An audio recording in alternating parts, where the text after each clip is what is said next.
오늘 우리에게 주시는 하나님의 말씀이 있습니다. 누가복음 11장 14절부터 24절까지의 말씀입니다. 누가복음 11장 14절부터 26절까지의 말씀입니다. 우리 자신인 줄 알고 우리 합독하도록 하겠습니다. 시작.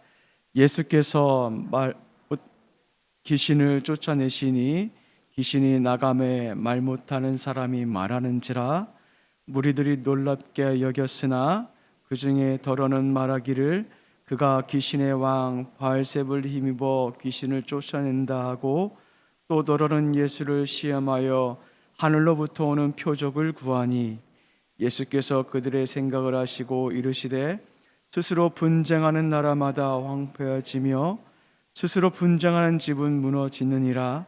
너희 말이 내가 바알세불 힘입어 귀신을 쫓아낸다 하니 만일 사단이 스스로 분쟁하면 그의 나라가 어떻게 서겠느냐. 내가 바알세불을 힘입어 귀신을 쫓아내면 너희 아들들은 누구를 힘입어 쫓아내겠느냐. 그러므로 그들이 너희 재판관이 되리라. 그러나 내가 만일 하나님의 손을 힘입어 귀신을 쫓아낸다 하면 하나님의 나라가 이미 너희에게 임하였느니라. 강한 자가 무장을 하고 자기 집을 지킬 때에는 그 소유가 안전하되 더 강한 자가 와서 그를 굴복시킬 때에는 그가 믿던 무장을 빼앗고 그의 재물을 나누니라. 나와 함께 하지 아니한 자는 나를 반대하는 자요 나와 함께 모으지 아니한 자는 해치는 자니라. 더러운 귀신이 사람에게서 나갔을 때에 물 없는 곳으로 다니며 쉬기를 구하되 얻지 못하고 이에 이르되 내가 나온 내 집으로 돌아가리라 하고 가서 보니 그 집이 청소되고 수리되었거늘 이에 가서 저보다 더 악한 귀신 7을 데리고 들어가서 거하니 그 사람의 나중 형편이 전보다 더 심하게 되느니라. 아멘. 오늘 본문에는 예수님께서 하나님의 나라를 가져오신 분인 것을 드러냈음에도 불구하고 그 예수님을 받아들이지 않는 사건이 나옵니다. 14절에 보니까 예수님께서 말을 못하는 귀신을 쫓아내시죠. 귀신을 쫓아냈다는 것은 하나님의 나라가 임했다는 것을 입증하는 거고 뿐만 아니라 그 예수님께서 하나님의 나라를 가지고 오셨다는 것을 드러내는 겁니다. 또한 공식적으로 예수님께서 하나님의 나라를 가져오신 분인 것을 나타내는 표적이기도 합니다. 예수님께서는 이미 이사야에서 예언했던 그 말씀대로 그 모든 것들을 드러내시는 분이죠. 맹인이 보며 못 걷는 자가 걸으며 나병 환자가 나으며 귀먹은 자가 들으며 죽은 자가 살아나며 복음이 전파되는 그 이사야 가운데 그 기록되어 있던 그 메시아의 도래로 말미암아 나타난 일들을 나타내신 분이 예수님이십니다. 그러나 사람들은 오히려 그 예수님을 중상모략을 합니다. 뭐라고 이야기를 하냐면 15절 말씀해 보니까 귀신의 왕 바알세불을 힘입어 귀신을 쫓아낸다라고 비방을 하고 16절에 하늘로부터 오는 표적을 구합니다. 하늘로부터 오는 표적을 구했다는 것은 그 예수님을 통치자로 인정하지 않고 예수님을 하나님의 나라를 오게 하신 가져오시는 분으로 인정하지 않았다는 것을 의미를 합니다. 그랬더니 17절에 보니까 예수님께서 이들의 생각을 아세요. 그리고 이어서 예수님께서는 당신이 하나님의 나라를 가지고 오신 분, 당신께서 하나님의 나라를 가지고 오신 분이라는 것을 당신 스스로 드러내시고 증명하시고 확증을 시켜 주십니다. 예수님께서 말씀을 하십니다. 21절에 보니까 이렇게 말씀을 하세요. 강한 자가 무장을 하고 자기 집을 지킬 때에는 그 소유가 안전하되, 이 구절에서 강한 자는 누구를 의미하냐면 이게 사단을 의미를 합니다. 자기 집은 사단이 다스리는 나라를 의미를 해요. 사단은 의기양양합니다. 자기 나라를 자기 스스로 굳건하게 강건하게 지킬 수 있다고 아주 자부하는 자입니다. 그런데 22절에 예수님께서 뭐라고 말씀하시죠? 사단이 강해 보일지라도 예수님 앞에는 굴복하는 존재일 수밖에 없다라고 말씀을 하십니다. 22절에 더 강한 자가 와서 그를 굴복시킬 때 그가 믿던 무장을 빼앗고 그의 재물을 나누니라. 여기서 강한 자는, 더 강한 자는 예수님을 의미를 하죠. 그분이 오셔서 사단을 굴복시킨다고 말씀을 하고 있어요. 예수님께서 오시면 하나님의 나라의 통치가 이루어지고 그것으로 말미암아 사단의 세력들이 굴복하고 떨어지는 것들을 이미 우리가 알고 있습니다. 우리 사랑하는 지체 여러분, 예수님은 어떤 분이실까요? 예수님은 사단의 세력을 능히 굴복시키시는 분이십니다. 사단이 아무리 강해 보인다 할지라도 예수님 앞에 굴복할 수밖에 없는 존재인 것을 믿으십시오. 이 땅에 수많은 사람들이 사단의 세력 가운데 있고 그 통치 가운데 떨고 있는 것을 보게 됩니다. 사단의 심기를 건드리지 않기 위해서 자기의 영혼을 파는 사람들이 너무나 많이 있는 것을 알고 있어요. 그러나 사단은 무너지는 존재이고 사단은 망하는 존재입니다. 따라서 우리가 두려워야 될 분은 사단을 두려워하는 것이 아니라 우리의 영혼을 능히 건드시고 우리 영혼을 능히 지키시고 그런 예수님을 두려워한다는 사실을 다시 한번 기억하며 나가시는 여러분 되었으면 좋겠습니다. 그렇다면요, 예수님께서 이 땅 가운데 왜 오셨을까요? 그리고 그 예수님께서 오셔서 그 사단의 세력을 왜 무너뜨릴까요? 그 이유가 조금 전에 읽었던 22절의 하반절에 나와 있습니다. 그의 재물을 나누느니라 라고 말씀을 하고 있어요. 그의 재물, 사단의 재물. 여기서 재물은 누구를 의미하냐면은 예수님의 통치를 받기 이전에 사단에 매여 있던 사람들을 의미합니다. 그런데 지금 예수님의 통치가 임했고 그러므로 말미암아 사단에게 매였던 사람들이 해방된 것을 의미를 하죠. 즉 재물은 무엇을 의미하냐면 해방받는 그 사람들을 의미를 합니다. 예수님께서 이 땅 가운데 하나님 나라를 가져오시는 최종적인 목적, 사단의 세력을 멸하시는 목적은 무엇이냐면은 사단에 매여 있는 자들을 해방시키고 회복시키기 위해서입니다. 따라서 사단에 매여 있다가 해방된 자들이 해야 할 일이 있어요. 그것이 무엇이냐면 두 가지가 있습니다. 첫 번째는 그 예수님께서 통치자가 되었다는 것을 인정하는 거예요. 사단의 통치가 아니라 예수님께서 참된 통치자가 되었다는 것을 인정하는 것입니다.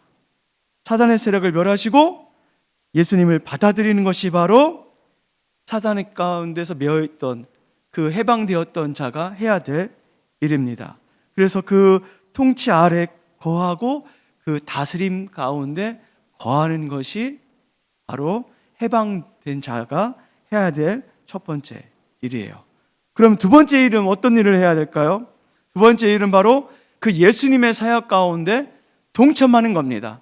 예수님의 사단의 세력을 깨뜨리고 거기에 매여있던 자들을 해방시켰던 것처럼 그 사역에 동참을 하는 거예요. 우리가 제자가 되었다면, 이미 구원을 받은 그런 존재가 되었다면 사단에 매여있는 자를 해방시키는 그 일, 그 예수님의 그 사역 가운데 동참을 하고 말씀을 하고 있어요. 23절에 보면 이렇게 말씀을 하십니다. 나와 함께 아니하는 자는 나를 반대하는 자요 나와 함께 모으지 아니하는 자는 해치는 자니라. 이것을 반대적으로 이야기하면 나와 함께 해야 된다, 나와 함께 모아야 된다 라고 말씀하시는 거예요. 함께 모으는 사역, 함께 하는 사역, 예수님의 사역을 의미를 하고 함께 하는 사역이 어떤 사역입니까? 사단에 매여있는 자들을 해방시키고 회복시키는 그 사역을 의미를 해요. 그 사역 가운데 우리를 부르셨다는 거예요. 그런데 그렇지 않으면 어떻게 될까요?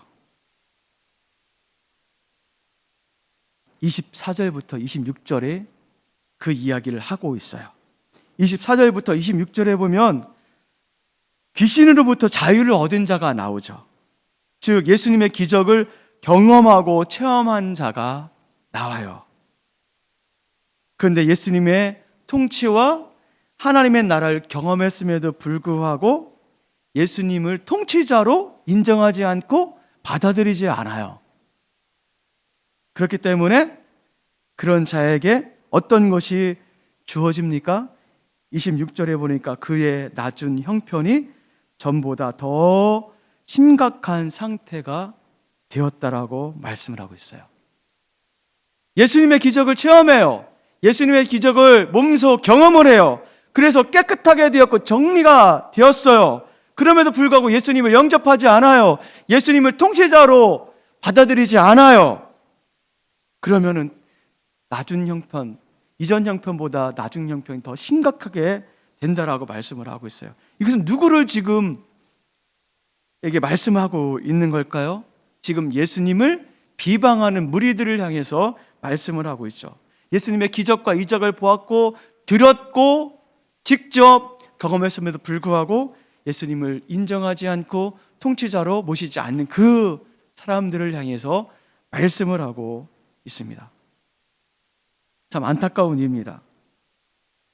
그러므로 그들에게 돌아오는 것은 무엇이냐면 더 악한 사단의 지배를 받는다는 거예요. 24절부터 26절 가운데 또 한 가지 우리에게 알려준 것은 무엇이냐면 사단은 끈질기게 자신의 영역을 놓치지 않고 자신의 영역을 확장시키려고 애쓰는 자라는 것을 우리에게 알려줘요. 사단이 비록 해방된다 된 자라 할지라도 그냥 놓아주지 않습니다. 호시탐탐 기회를 엿봅니다. 아니 오히려 더 강한 사람을, 강한 자를 데리고 들어갑니다. 그리고 더 심각하게 만들어 버립니다. 이게 사단이 하는 일입니다. 사단은 파괴하고 더 악한 자로 만들어 버리는 것이 사단이 하는 일이죠. 따라서 오늘 본문을 통해서 우리에게 주는 교훈이 있습니다. 두 가지가 있는 것 같습니다. 첫 번째는 우리는 사단의 세력을 꺾을 수 있는 능력의 주님의 자녀인 것을 인정하십시오. 따라서 우리에게 주어진 것은 주님의 사역에 동참하는 것이에요. 주님의 사역이 무엇이에요? 사단에 매어 있는 자들을 회복시키고 해방시키는 그 일입니다. 그 일 가운데 우리가 부름받았고 그 일 가운데 우리가 세워졌다는 사실을 인정을 하십시오. 그리고 두 번째는 사단이 호심탐탐 우리를 무너지게 한다는 사실을 기억하고 깨어 있으셔야 됩니다. 말씀을 듣지 못하는 길가밭으로 만듭니다. 말씀을 듣고도 시련 가운데 이기지 못하는 가시밭 밭의 그 땅으로 만들어 버립니다. 말씀을 듣고 염려와 재물과 향락으로 그 열매를 맺지 못하는 그런 땅으로 우리를 만들어 버립니다. 따라서 우리에게 필요한 것은 무엇입니까? 성령의 인도함, 성령의 통치함이 필요해요. 따라서 우리에게 성령을 구하셔야 돼요. 성령께서 우리를 다스려 주시고 통치해 주시고 이끌어 주시고 우리가 이미 해방되었지만 그 성령의 통치함 가운데 우리가 살아가는 존재인 것을 인정하시고 그 성령께 우리를 맡기는 삶을 살아갈 때 우리가 더 하나님 보시기 합당한 삶, 하나님의 부름바 되어서 그 일들을 감당하는 삶을 살 수 있다는 사실을 기억하고 인정하며 나가길 주님의 이름으로 축원을 드립니다. 우리 몇 가지 기도 제목을 놓고 잠시 기도하는 시간을 갖도록 하겠습니다. 우리 첫 번째 기도 제목은 우리 하나님 앞에 먼저 감사했으면 좋겠습니다. 무엇을 감사할까요? 우리를 사단의 세력 가운데 매일 수밖에 없는 존재인데 주님께서 우리를 건져주셨고 해방시켜 주셨습니다. 이 모든 것이 주님의 은혜이죠.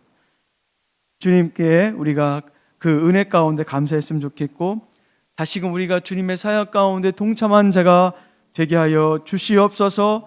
우리 남산의 지체와 공동체가 이 창원 땅 가운데 그 사단의 가운데 매어 있는 그 자들을 회복하는 그런 통로가 될 수 있도록 주여 인도하여 주시고 사용하여 주시옵소서. 이 사역이 남산 공동체가 이 사역 가운데 적극적으로 참여하게 하시고 그 사역이 활발하게 일어날 수 있도록 인도해 달라고 우리 잠시 기도하며 나가는 그런 시간을 갖도록 하겠습니다.